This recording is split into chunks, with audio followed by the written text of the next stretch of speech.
தோஷம் என்றால் என்ன?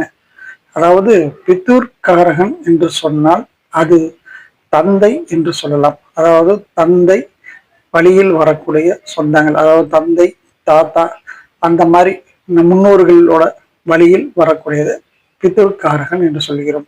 அதாவது ஜோதிட சாஸ்திரத்தில் பிதுர்காரகன் என்றால் சூரிய பகவானே.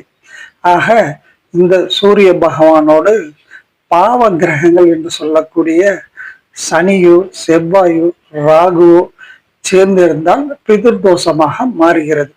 அந்த இடம் என்ன இடம் அப்படின்னு சொல்ல போனால், ஒருவருடைய ஜனனகால ஜாதகத்தில் 5ஆம் இடத்தில், அதாவது ராகுவோ, கேதுவோ அல்லது சனி செவ்வாயோ இருந்தாலோ அல்லது சூரியனோட சேர்ந்து இருந்தாலோ இந்த மாதிரி பாவகிரகங்கள் இருந்தால் அது பிதுர்தோஷமாக மாறுகிறது. அதுவும் மட்டுமல்லாமல் 9ஆம் இடம் என்று சொல்லக்கூடிய பாக்கியஸ்தானத்திலோ அல்லது தந்தை வழி ஸ்தானம் என்று சொல்லக்கூடிய அந்த ஸ்தானத்திலோ இந்த மாதிரி அமைப்புகள் இருந்தால், பாவகிரக தொடர்புகள் இருந்தால் அது பிதுர்தோஷமாக மாறுகிறது. ஆகவே இந்த பிதுர்தோஷம் நீக்க சிறந்த வழி என்ன அப்படின்னு கேட்டீங்கன்னா, லால்குடி அருகே அமைந்துள்ள திருமங்கலத்தில் உள்ள சாம வேதீஸ்வரரை நீங்கள் வழிபட்டால் உங்களுக்கு இந்த பிதுர்தோஷம் நீங்கும்.